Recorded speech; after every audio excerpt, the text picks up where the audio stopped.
Pemirsa, kesejahteraan pekerja memiliki peran krusial dalam mendongkrak kinerja perusahaan, sekaligus menentukan tingkat keberhasilan perusahaan untuk tumbuh dan berkembang. Oleh karena diperlukan perhatian akan kesejahteraan pekerja, terutama dari aspek gaji, pendidikan, dan kesehatan yang mampu mempengaruhi kinerja karyawan. Lantas bagaimana cara menciptakan tenaga kerja yang sejahtera guna mendongkrak kinerja perusahaan tersebut?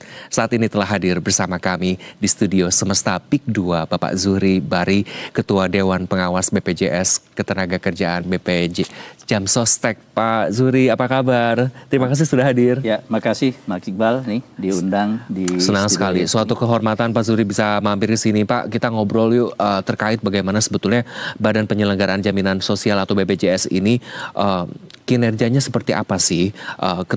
Atau yang akrab kita kenal ini kan BP Jamsostek begitu ya. Bagaimana kinerjanya selama ini? Mungkin khusus untuk semester 1 2025 dulu deh. Ya, baik. Terima kasih nih. Ya. Pak Iqbal, ya. Pemirsa di rumah dan seluruh pekerja yang ada di Indonesia. Salam sejahtera untuk kita semua. Ya. Yang pertama tentu saya ingin menegaskan bahwa kesejahteraan pekerja ini menjadi tolak ukur dari peningkatan produktivitas.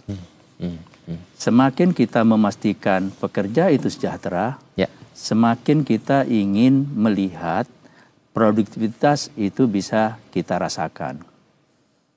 BPJS Ketenagakerjaan sebagai sebuah lembaga badan hukum publik, tentu ini menjadi representasi negara untuk hadir untuk memberikan perlindungan kepada seluruh pekerja.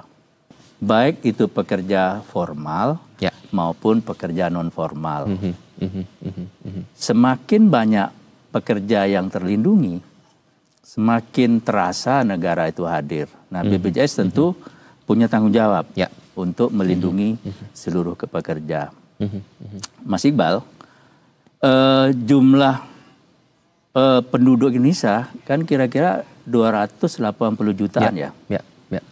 Sementara orang yang bekerja itu atau angkatan kerja kita ada di sekitar di 215 juta. Nah, orang yang bekerja, karena angkatan kerja itu dalam pengangguran. Nah, orang yang bekerja itu sekitar 144 juta orang. Yang di dalamnya ada PNS, ada ABRI, TNI, Polri. Kalau kita kurangin, kira-kira berapa sih angka yang eligible? Betul. Yang bisa menjadi peserta BPJS Ketenagakerjaan. Ini sekitar 101 juta. Angka yang eligible yang bisa masuk menjadi peserta BPJS Ketenagakerjaan. Nah, kalau kita pilih 101 juta itu, ada sekitar 60% Mas Iqbal, itu ada di pekerja non formal. Atau kita bisa menyebutnya bukan penerima upah. 40% itu pekerja formal. Cukup banyak ya Pak, 40% ini? Iya. Dari 60% itu sekitar 61 juta. Pekerja non formal yang mestinya harus dilindungi oleh BPJS Ketenagakerjaan melalui program jaminan sosial ketenagakerjaan. 40% itu sekitar 40,72 juta. Itu pekerja formal. Atau kita bisa menyebutnya ini, Mas Iqbal, penerima upah.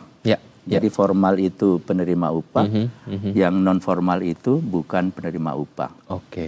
Karena memang tidak bekerja kepada orang begitu atau sepertinya mungkin memang belum terdaftar sebagai pekerja atau karyawan begitu ya Pak? Betul. Baik, Pak Zuhri, BPJS Ketenagakerjaan kan telah mengembangkan bisnis dengan tentu sejumlah inovasi dan ini sudah dirasakan oleh pekerja di seluruh Indonesia. Mohon dipaparkan Pak terkait keberhasilan inovasi-inovasi tersebut tentu yang bisa dirasakan langsung beberapa tahun ini oleh para pekerja, tentu dari sisi kesejahteraannya mereka ini. Baik, saya ingin berangkat dulu bahwa semua orang yang bekerja itu mestinya harus terlindungi BPJS Ketenagakerjaan. Saya ingin tanya, Mas Iqbal sudah menjadi peserta BPJS Ketenagakerjaan? Sudah dong Pak.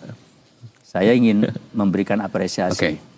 kepada Mas Iqbal, kepada perusahaan yang sudah memiliki ketaatan terhadap undang-undang. Undang-Undang 24 tahun 2011 tentang Badan Penyelenggara Jaminan Sosial Ketenagakerjaan, kalau saya bicara pasal di pasal 15, itu pengusaha atau pemberi kerja itu wajib mendaftarkan dirinya sendiri dan karyawannya menjadi peserta BPJS. Jadi taat begitu ya? Taat. Sekarang bagaimana kalau tidak taat? Ada pasalnya maksimal. Di pasal 17.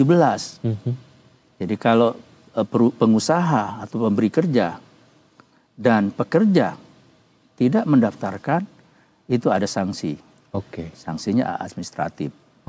Ini pertanyaan yang menarik sebetulnya, mungkin sedikit di luar konteks untuk bagi para pekerja yang merasa setelah nanti mengundurkan diri, biasanya pasti cek ternyata belum didaftarkan selama bekerja. Itu bisa kemana mereka larinya, Pak?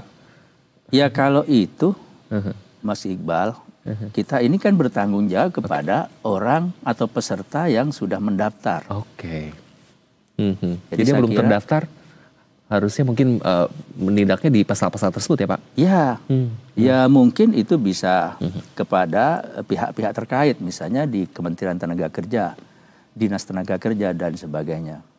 Saya kira ini menjadi satu hal yang penting untuk bisa kita sama-sama pahami agar semua orang punya pemahaman yang sama untuk memberikan pengertian dan pemahaman terkait dengan arti pentingnya jaminan sosial ketenagakerjaan. Ketika terdaftar sebagai perusahaan, tentu di awal negosiasi kan harus tahu ya Pak, bagaimana sebelum mereka menandatangani kontrak sudah termasuk benefitnya apa saja begitu, apakah jam sostek ini juga sudah termasuk atau tidak atau belum begitu ya, dan lain sebagainya. Saya ingin sedikit memberikan gambaran. Berapa sih peserta atau pekerja yang sudah terlindungi sampai semester pertama tahun 2025.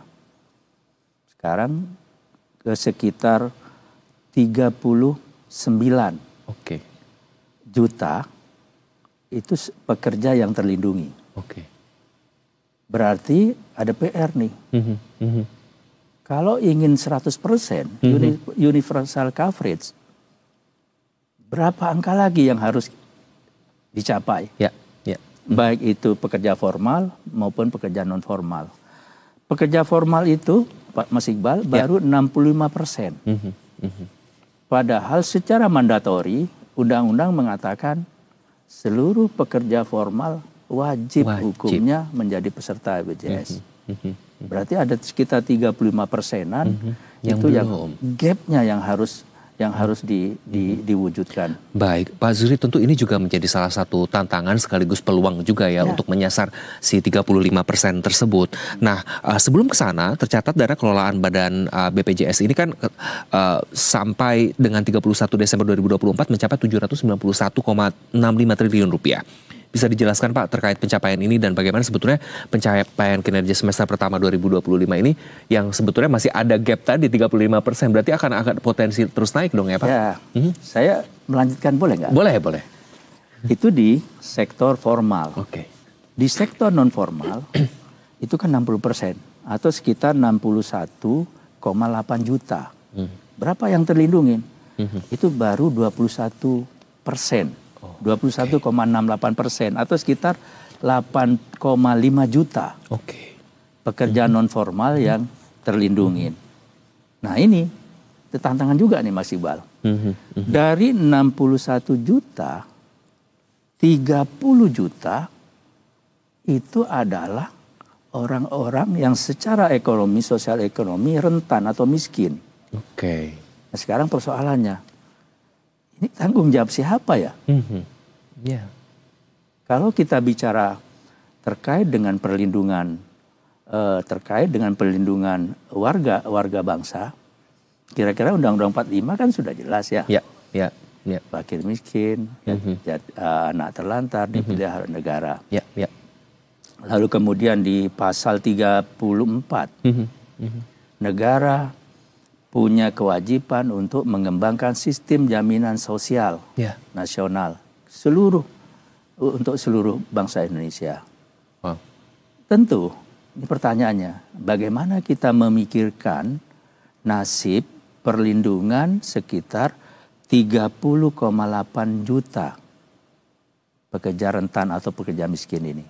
Pekerja miskin yang terlindungi dari 8,5 juta pekerja formal itu baru terlindungi sekitar 10%. Oke. Atau sekitar 3,1 juta. Berarti ada gap sekitar 39 juta yang belum terlindungi. Nah, saya kira ini satu tantangan yang perlu kita bicarakan bersama-sama, terutama dari pemerintah. Unsur pemerintah dari pemerintah, di mana pemerintah ini menjadi bagian yang tidak terpisahkan dari representasi kehadiran negara.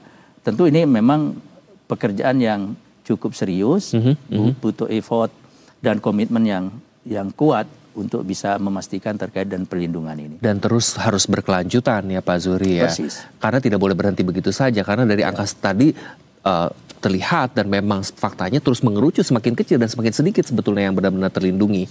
Dan kehadiran negaranya belum terasa begitu ya? Boleh. Sebelum saya menyampaikan terkait kinerja, Mas Iqbal tadi bicara investasi ya. Saya mungkin perlu memberikan satu gambaran. Karena keberadaan saya sebagai ketua Dewan Pengawas itu berbeda dengan keberadaan direksi. Apa sih tugas dari Dewan Pengawas? Kalau kita merujuk di Undang-Undang 24 tahun 2011 tentang Badan Penyelenggara Jaminan Sosial, ada 4, Mas Iqbal. Yang pertama, Dewan Pengawas itu mengawasi pelaksanaan jaminan sosial ketenagakerjaan. Yang kedua, mengawasi dana kelolaan. Nah, ini nanti saya akan cerita itu. Dana kelolaan jaminan sosialnya, DJS. Yang ketiga, memberikan saran, nasihat, pertimbangan kepada direksi. Nah, yang keempat, memberikan laporan kepada presiden terkait dengan kinerja direksi. Banyak banget tugasnya Pak. Ya 4 aja. 4 aja tapi kayaknya komprehensif sekali begitu Pak Zuhri. Silakan lanjutkan. Bagaimana kaitan dengan dana jaminan sosial? Alhamdulillah Mas Iqbal, ini berkat dari kontribusi peserta, seluruh peserta PU BPU, karena kami diberi tanggung jawab, diberi amanah untuk ngelola itu, maka dana kelolaan itu sekarang sudah di 817 triliun. Wow. Itu untuk semester pertama. Tahu nggak? Sampai akhir 2026 berapa targetnya? Berapa Pak? 1.200, 1.500 triliun? 1.001 aja. 1.001 triliun. Silakan elaborasi. 1.001 triliun. Tentu ini kan perlu pengelolaan dengan kehati-hatian. Akuntabel,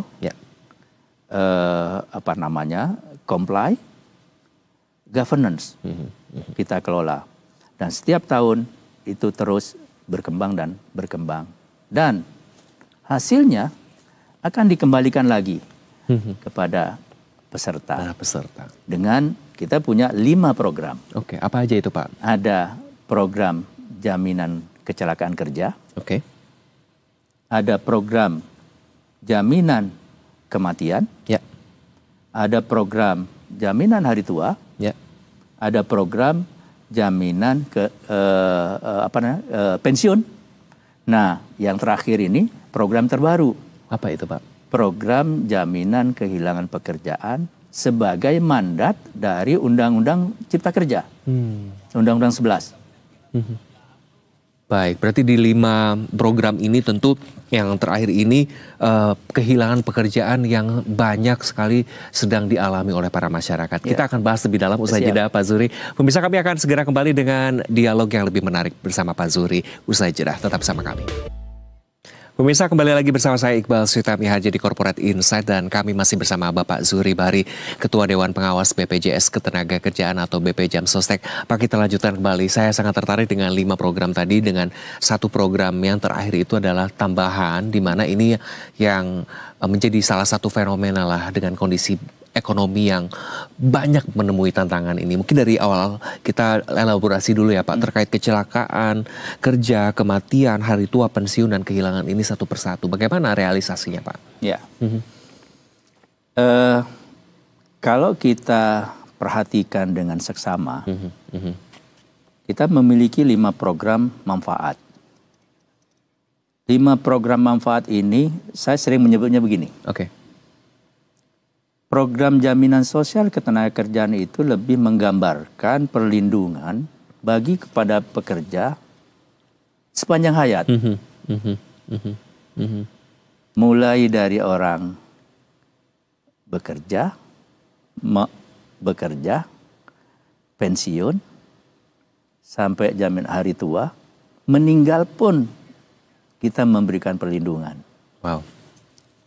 Jadi kalau kita mengacu kepada konsep welfare state, ya, sebetulnya di dunia ini kan bicara tentang kesejahteraan, politik kesejahteraan, muaranya ada 2. Ya.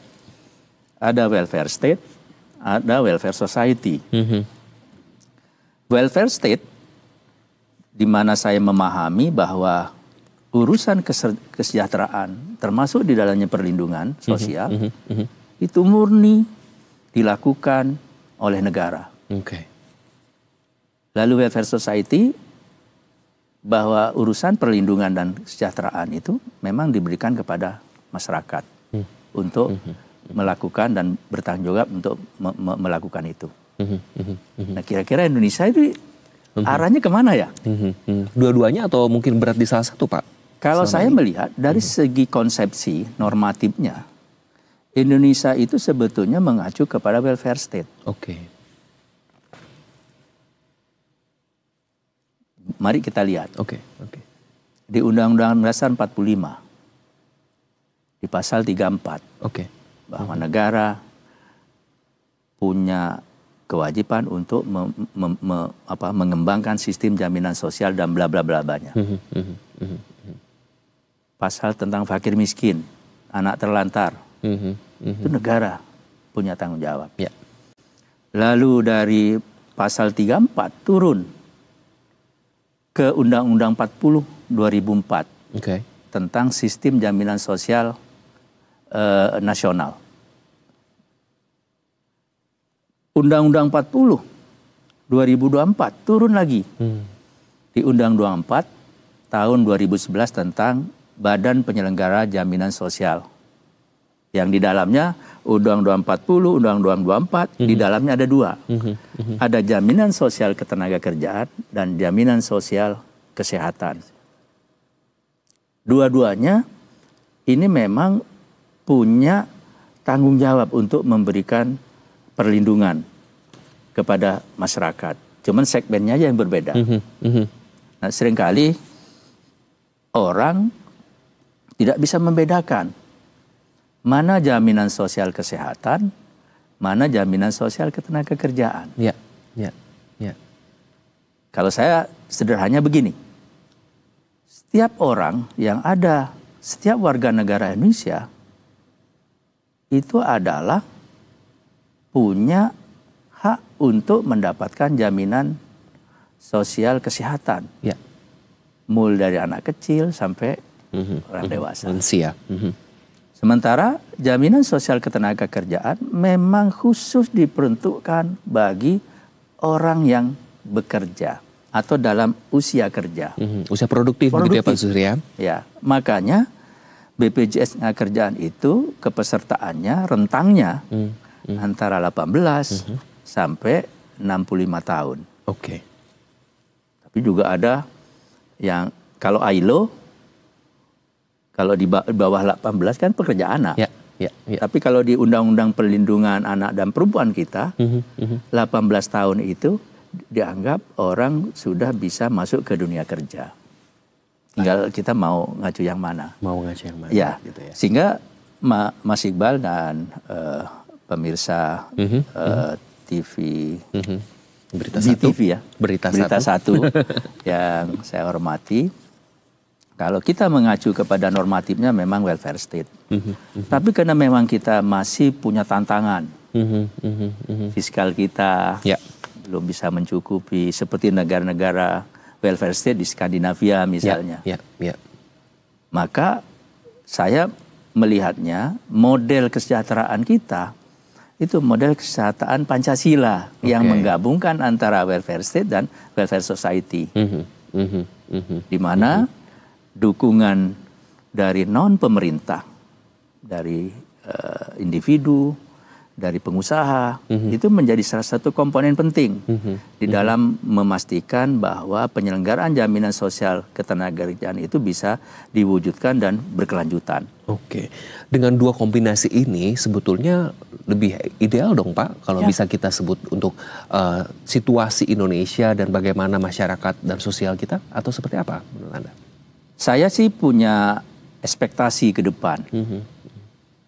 Mungkin kalau situasinya sudah kondusif semuanya, fiskal kita udah bagus, GDP kita sudah naik, mungkin kita bisa mengadop sepenuhnya welfare state.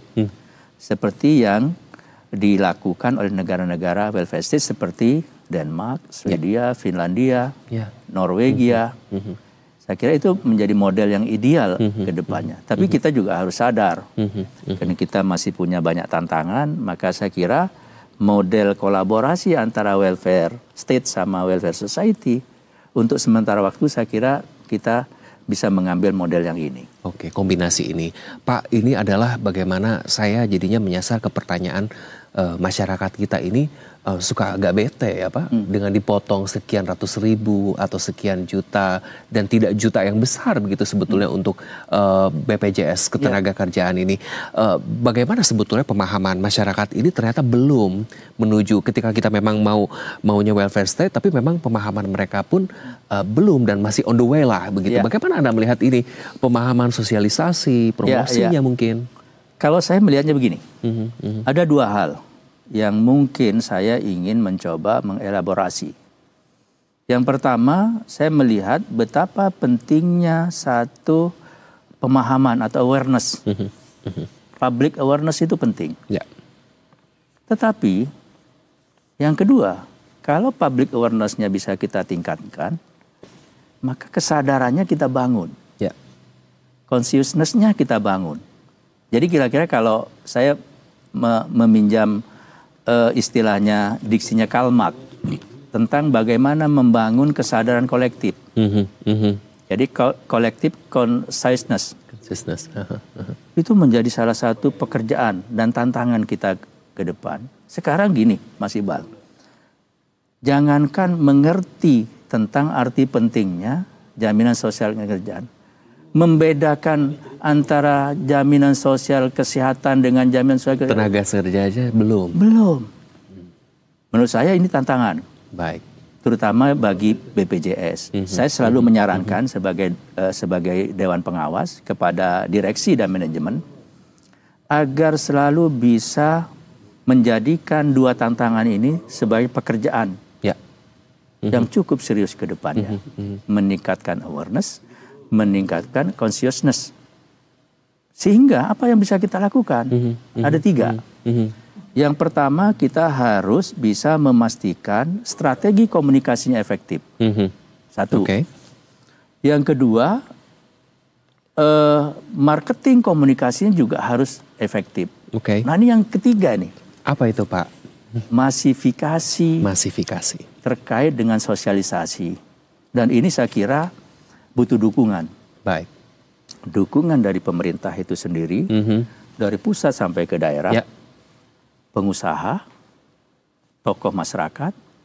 Kira-kira saya ingin mengatakan, pentahelix menjadi salah satu kunci dari bagaimana kita ingin memastikan membangun pemahaman dan membangun kesadaran kolektif. Baik, kesadaran kolektif yang masif, bagaimana strategi komunikasi, marketing komunikasi, Berita Satu, Universe juga siap berkolaborasi. Kita akan bahas lebih dalam lagi bagaimana terkait bagaimana tantangan juga strategi, Pak Zuhri. Kita akan kembali usai jeda. Pemirsa, kami akan segera kembali di Corporate Insight, tetap bersama kami.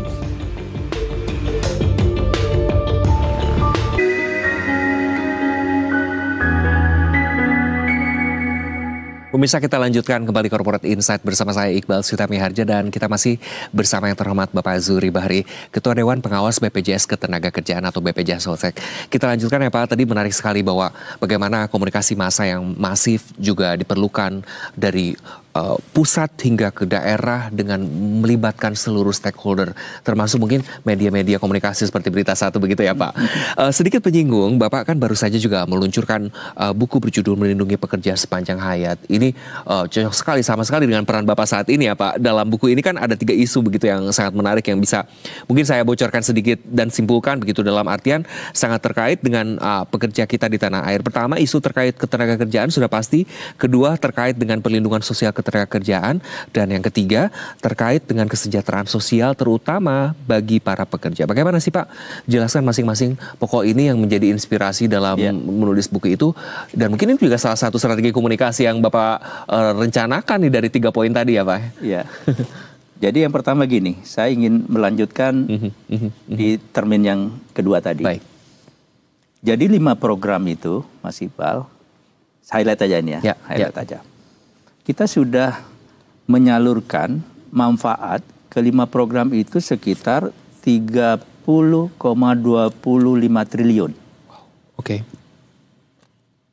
Dari 2,4 juta kasus jaminan kecelakaan kerja. Jaminan kecelakaan kerja itu tentu kita mengcover semua kejadian-kejadian akibat kerja. Ya. Mulai dari orang mau berangkat kerja, di tempat kerja, dan pulang kerja. Semua kita cover. Boleh kasih tahu nggak ya? Apa tuh Pak? Kita cover unlimited. Serius Pak? Serius. Wow. Ada beberapa case, misalnya di Riau. Sudah 3 tahun pekerja ini mengalami kecelakaan kerja. Sampai hari ini masih setengah koma. Jadi ke atasnya koma, ke bawahnya aktif. Itu boleh saya kasih tahu nggak ya? Silakan Pak. Menghabiskan 9 miliar. Full cover Pak? Full cover. Wow. Unlimited. Coba bayangin.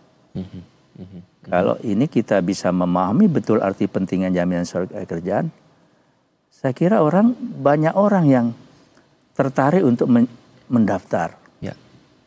Ya. Ini menarik ketika memang sebetulnya biasa yang bekerja adalah tulang punggung. Ya. Dan yang tulang punggung ini yang harus di cover. Ini yang kadang orang malah mengutamakan keturunannya terlebih dahulu ketimbang dia yang bekerja yang menjadi penyangga begitu. Selama sekian bulan, saya detailnya nanti kita bisa ini. Gaji kita bayarkan. Jadi berapa bulan dulu sekian sampai dia sembuh. Mau kembali bekerja, kita sebut dengan return to work. Ya. Kita latih, kita kembali untuk bekerja. Itu di kecelakaan kerja. Jaminan kematian. Ya. Jaminan kematian, orang meninggal, apakah akibat kecelakaan kerja atau tidak akibat kecelakaan kerja. Meninggal sakit atau apapun, mohon maaf, meninggal bunuh diri pun. Oke. Kalau berhasil, maka kita bayar. Kita bayar. Oke. Saya kasih tahu berapa nilainya? Berapa Pak? 42 juta. Oke. Dengan penghasilan minimal kalau 1 juta misalnya. Jadi iurannya cuma 16.800 sebulan. Nah, kalau meninggal mendapatkan jaminan kematian 42 juta. Itu yang penghasilan 1 juta. Berarti yang terus-terus dengan level-level tinggal dihitung saja begitu ya Pak? Ya. Lalu ada jaminan hari tua. Oke. Nah, kalau jaminan hari tua ini memang sifatnya tabungan. Nanti bisa diambil kalau dia sudah pada umur-umur tertentu. Oke. Nah, itu besar. Dan kita kelola. Dan pengembangannya dipersyaratkan minimal sama dengan bunga deposito. Wow. Tapi kita selalu di atas. Dan kita kembangkan. Lalu jaminan pensiun. Nah, yang jaminan yang terakhir programnya tadi jaminan kehilangan pekerjaan. Itu mandat dari Undang-Undang 11 Ciptaker. Ada 3 manfaat. Apa saja, Pak? Manfaat pertama, uang tunai. Itu kami di BPJS. Yang manfaat kedua yaitu terkait dengan pelatihan. Itu di Kementerian Tenaga Kerja. Nah, yang ketiga terkait dengan informasi pasar kerja. 2 ada di Kementerian Tenaga Kerja, 1 ada di BPJS. Nah, itu total semuanya, Mas Iqbal, yang sudah kita salurkan sekitar, sekali lagi, 30,5 triliun. Dari 2,4 juta kasus. Saya boleh ke buku? Boleh, silahkan. Bagaimana terkait buku tersebut, Jadi buku ini saya memahaminya begini. Karena kita punya tantangan terkait dengan awareness dan peran. Maka saya kira saya mendedikasikan diri. Dan saya selalu menghimbau kepada teman-teman. Bahwa semua orang yang bekerja di BPJS, mau Dewan Pengawas, direksi, manajemen, dari pusat sampai ke daerah, itu PR. PR-nya BPJS, PR-nya Jaminan Sosial Ketenagakerjaan. Oleh karena itu, setiap saya kunjungan ke daerah, diskusi dengan kepala daerah, legislatif, termasuk teman-teman media. Karena ini bagian dari penting dari network kita. Betul.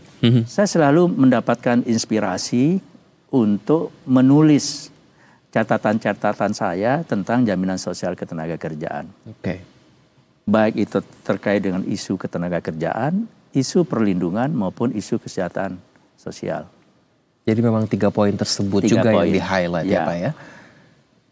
Isinya ada 2 besarannya. Apa saja itu Pak? Pertama, saya menuangkan pikiran-pikiran saya bahwa BPJS itu sudah cukup modal untuk dikembangkan menjadi sebuah institusi yang sangat besar. Sangat besar. Dengan universal coverage yang bisa dilakukan. Saya menyebutnya modal. Yang kedua, isi buku itu bicara tantangan. Jadi 4 modal, 4 tantangan. Modal yang pertama, saya bicara human capital. SDM kita. SDM. Termasuk pekerja. Tadi yang 101 juta pekerja itu human capital kita yang bisa kita manfaatkan. Sepanjang itu bisa kita manfaatkan secara baik, maka itu menjadi modal. Yang kedua, finansial. Kita sudah mengembangkan 817 triliun. Dan bukan tidak mungkin. Uang 2026 aja kita target 1.001 triliun. 1.001 triliun. 5 tahun yang akan datang bisa berapa ratus triliun lagi. Wow. Itu luar biasa. Yang ketiga, modal teknologi. Nah, BPJS ini sekarang Mas Iqbal dan para pemirsa di rumah sedang melakukan transformasi digital. Kita punya platform, punya kanal layanan namanya JIMO, Jamsostek Mobile. Tentu ini perlu dikembangkan. Kalau modal ini dikembangkan secara baik, itu menjadi salah satu modal yang bisa memberikan keuntungan yang besar bagi jaminan sosial ketenagakerjaan. Nah, yang terakhir itu modal. Saya meminjam bukunya Social Capital and Civil Society punyanya Francisco Fukuyama. Modal sosial itu ada 5. Pertama ada value. Yang kedua ada norma. Yang ketiga ada komitmen. Yang keempat ada trust. Yang kelima ada networking. Nilai kita punya nilai BPJS. Namanya nilai budaya yang disebut dengan iman etika. Iman itu lebih kepada pemahaman bahwa bekerja itu ibadah. Etika itu sebetulnya lebih pada singkatan. E-nya excellent, T-nya teladan, H-nya harmoni, I-nya integritas, dan kepedulian, dan yang terakhir antusias. Baik, jadi memang 4 modal, 4 tantangan, tapi juga dari segi modal tersebut ada poin-poin lainnya yang bisa dieksplorasi.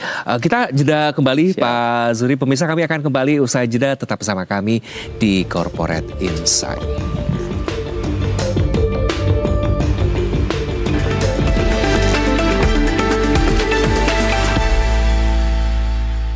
Kami masih bersama Pak Zuhri selaku Dewan Pengawas dari BP Jam Sostek. Kita lanjutkan.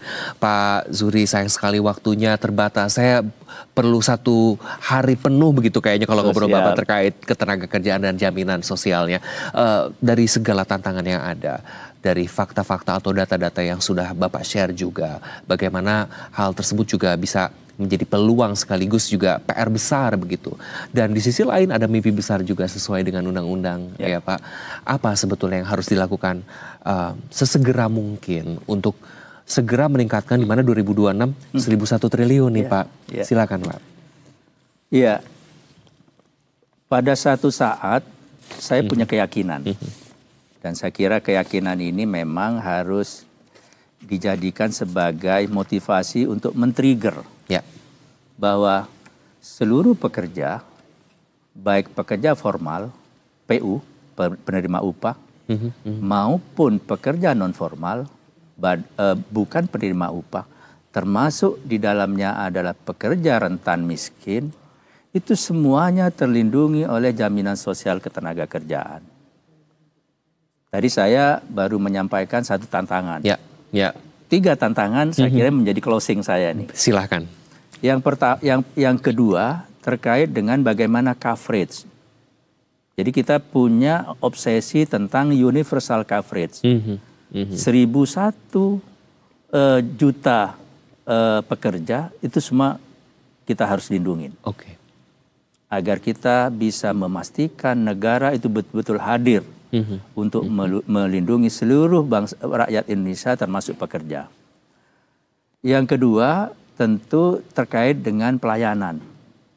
Kita sedang terus berusaha semaksimal mungkin untuk meningkatkan pelayanan, termasuk terkait dengan JMO tadi. Kita punya konsep pelayanan namanya New Service Blueprint. Harapannya ke depan itu terus berkembang. Nah yang terakhir, karena kita punya keinginan yang kuat untuk melindungi seluruh pekerja, maka dukungan pemerintah, terutama terkait dengan regulasi, itu bisa kita dapatkan.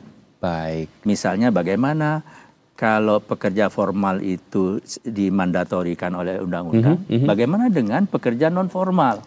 Bisa dimandatorikan menjadi peserta BPJS Ketenagakerjaan.